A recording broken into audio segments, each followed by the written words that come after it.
हाँ, तो हमने कल तक क्या पढ़ लिया था? संवृत गुणधर्म पढ़ लिया, क्रम विनिमय पढ़ लिया, साचार्यता पढ़ लिया। साचार्यता में मैंने क्या सिखाया था कि योग व गुणा तो पालन करते हैं जबकि व्यवकलन व भाग पालन नहीं करते।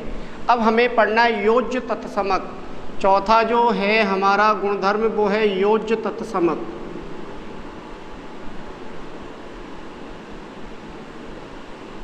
इसका मतलब होता है योग यानी जोड़, और इसका मतलब है स्वयं,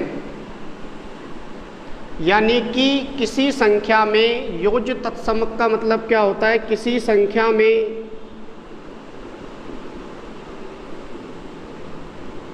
क्या जोड़ा जाए,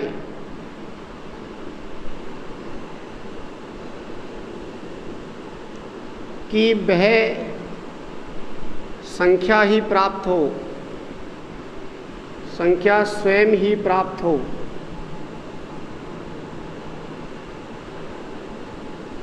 यानी मैं ये कह रहा हूं कि आपके पास कोई भी संख्या है,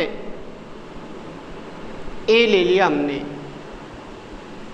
तो इसमें क्या जोड़ा जाए कि आपको ये ही संख्या प्राप्त हो जाए। तो आपका आंसर क्या आएगा कि यहाँ पर क्या जोड़ा जाए कि आपको ए ही प्राप्त हो जाए। तो बताइए क्या जोड़ेंगे आप? क्या कोई संख्या जोड़ेंगे 1 2 3 4 5 में से? तो आप कहेंगे नहीं जोड़ेंगे। मैंने कहा 1 2 3 4 5 में से कुछ जोड़ेंगे, तो आप क्या कहेंगे? नहीं जोड़ेंगे। तो मैं क्या कहूँगा कि यहाँ पर सर आप क्या जोड़ दीजिए? 0 जोड़ दीजिए। क्या जोड़ दीजिए? 0। और उदाहरण समझिए, यदि हमारे पास 10 है तो 10 में मैंने 0 जोड़ा तो क्या आ गया? 10 आ गया। मेरे पास 15 है, 15 में मैंने 0 जोड़ा तो क्या आ गया? 15 आ गया। मेरे पास 3/5 है, इसमें यदि मैं 0 जोड़ता हूँ तो क्या आ जाएगा? 0 आएगा। 15 3/5 आएगा तो क्या आ जाएगा? 3/5 आ जाएगा। 3/5 में 0 जोड़ेंगे तो क्या आ जाएगा? 3/5 आएगा। यदि हमारे पास कोई माइनस की संख्या है 10 या 12, इसमें क्या जोड़ें? 0 जोड़ दिया मैंने, तब भी क्या आएगा? माइनस के 12 ही आएंगे। तो इसका मतलब जो 0 होता है वो क्या होता है? सभी परिमेय संख्याओं के लिए योज्य तत्समक होता है। तो आप क्या लिख देंगे? 0 सभी संख्याओं के लिए, सभी परिमेय संख्याओं के लिए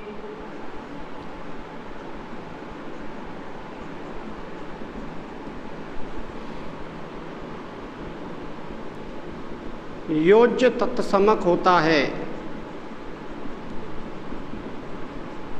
क्या होता है? योज्य तत्समक होता है। ये परिमेय संख्याओं के अलावा प्राकृतिक संख्याओं के लिए, पूर्ण संख्याओं के लिए, पूर्णांकों के लिए, जितनी भी संख्या हैं उन सभी के लिए क्या होगा? ये योज्य तत्समक होता है। अब हम आगे बढ़ते हैं थोड़ा सा। योज्य तत्समक के बाद क्या हो जाएगा आपका? गुणन तत्समक। तो गुणन तत्समक में क्या होगा बताइए? 5वां पॉइंट, गुणन तत्समक यानी गुणा का मतलब होता है, गुणन का मतलब होता है गुणा, और तत्समक का मतलब स्वयं। तो किस संख्या से गुणा करें? किसी संख्या को किससे गुणा करें कि वही संख्या आ जाए? तो किसी संख्या को, इसकी परिभाषा जो होगी, किसी संख्या को कौन सी संख्या से गुणा करें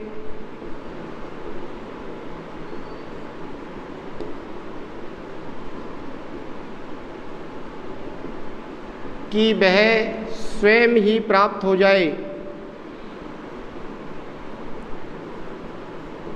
स्वयं ही प्राप्त हो जाए।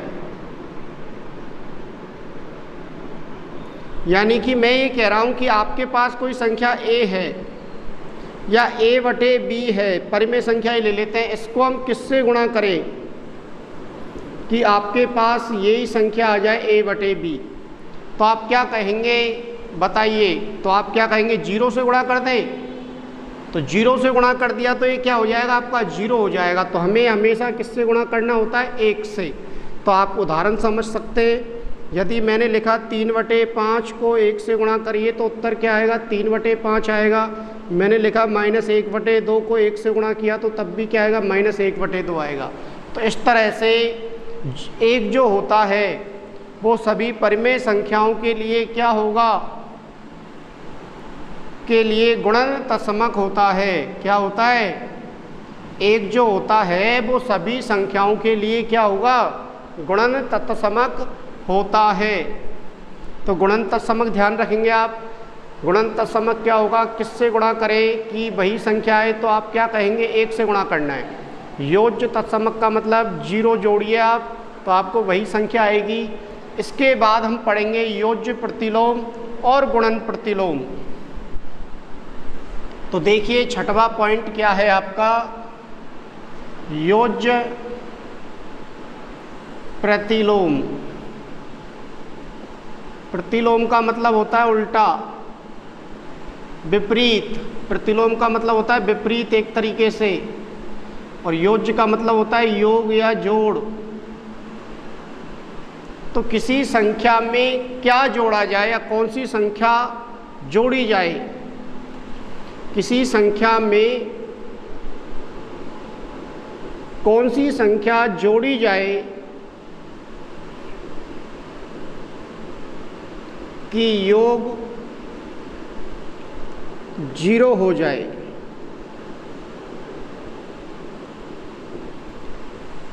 किसी संख्या में क्या संख्या जोड़ी जाए कि योग जो हो जाए वो क्या हो जाए, 0 हो जाए। तो बताइए मैं क्या कह रहा हूँ आपसे कि मैंने कहा आपसे 10 है, 10 में आप क्या जोड़ेंगे कि 0 आ जाए आंसर।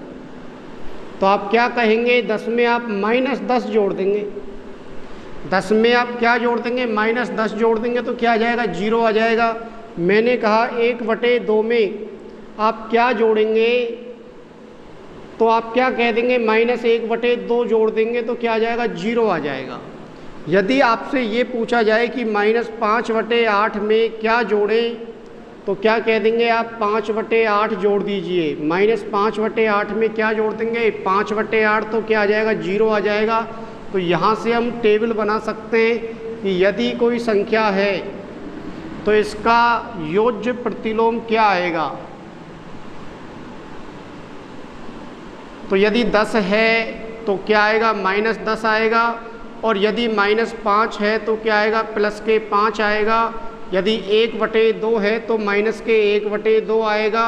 और यदि माइनस की संख्या है तो क्या आएगा, 5/8 आएगा। यानी कहने का मतलब क्या हुआ कि यदि प्लस की संख्या है तो योज्य प्रतिलोम यदि हमें बनाना है तो माइनस लगा दो, माइनस की संख्या है तो उसका जस्ट विपरीत यानी प्लस का जो होगा वो योज्य प्रतिलोम होगा। तो यहाँ पर मैं नियम लिख सकता हूँ, a है तो योज्य प्रतिलोम क्या हो जाएगा, -a हो जाएगा। यदि हम इसको भिन्न के रूप में पढ़ते हैं तो a/b है तो इसका योज्य प्रतिलोम हो जाएगा -a/b। और यदि मैंने लिख दिया b/a/b किसका, माइनस का, तो ये हो जाएगा प्लस का a/b। किसका हो जाएगा, प्लस का a/b हो जाएगा। माइनस का है तो प्लस का a/b हो जाएगा। अब हम आगे बढ़ते हैं, गुणन तत्समक पढ़ लिया हमने, योज्य प्रतिलोम भी पढ़ लिया है। अब हमें पढ़ना है गुणन प्रतिलोम यानी व्युत्क्रम। गुणन प्रतिलोम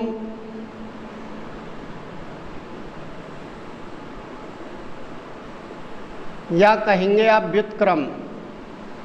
और व्युत्क्रम का मतलब होता है उल्टा। उल्टा मतलब कोई भी संख्या है आपके पास, पहले तो व्युत्क्रम सीख लो आप, व्युत्क्रम सीखो, व्युत्क्रम क्या होता है। तो मैंने कहा आपसे कि आपके पास कोई संख्या है 1/2, इसका यदि व्युत्क्रम ढूंढना है तो क्या कर देंगे आप बताइए। व्युत्क्रम ढूंढना है तो क्या कर देंगे, अंश को हर बना दो, अंश को हर बना दो और हर को क्या बना दो, अंश बना दो। तो हर क्या बना दिया, अंश, और अंश क्या बना दिया मैंने, हर। तो 1/2 का व्युत्क्रम क्या हो जाएगा, तो ये हो जाएगी आपकी संख्या, और इधर क्या हो जाएगा इसका व्युत्क्रम। ऐसे यदि मैंने कहा 1/5 या 4/5 माइनस का, तो माइनस यूँ ही रहने दो, माइनस जो है वो यों की तो ही रहने दो आप, और 5 को अंश में लिख दो और 4 को कहाँ लिख दिया मैंने, हर में लिख दिया। तो इस तरह से हमें केवल और केवल क्या करना है, अंश को हर में बदलना है और हर को अंश में बदलना है। हमें प्लस और माइनस से कुछ भी चेंज नहीं करना है, प्लस का है तो प्लस का ही रहने दो और माइनस का है तो माइनस का रहने दो। तो ये गुणन प्रतिलोम क्या है, इसकी परिभाषा लिख दूं मैं, किसी संख्या को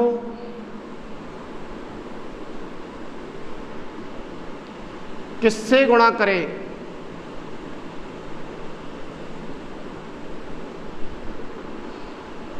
कि गुणा करने पर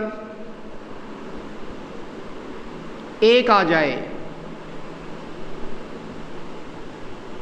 कि गुणा करने पर कितना आ जाए, एक आ जाए। तो मैं क्या कहूँगा, जैसे 4/5 है तो 4/5 को किससे गुणा किया जाए कि एक आ जाए, तो मैं क्या कहूँगा, इसके जस्ट उल्टे से गुणा कर दो, यानी कि इसका व्युत्क्रम कर दो आप।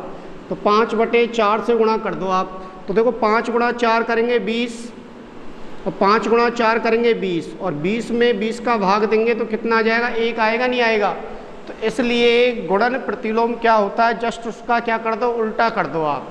चाहे वो संख्या प्लस की है चाहे वो माइनस की है, चिन्ह आपके यों की तो ही रखना है, प्लस का या माइनस का, लेकिन अंश को हर बनाना है और हर को अंश बनाना है आपको।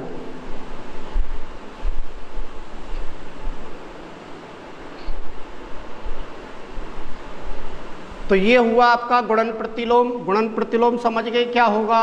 इसके बाद हम पढ़ते हैं योग व व्यवकलन की गुणन पर वितरकता।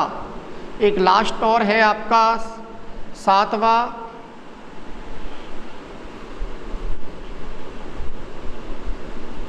योग व व्यवकलन की गुणन पर वितरकता।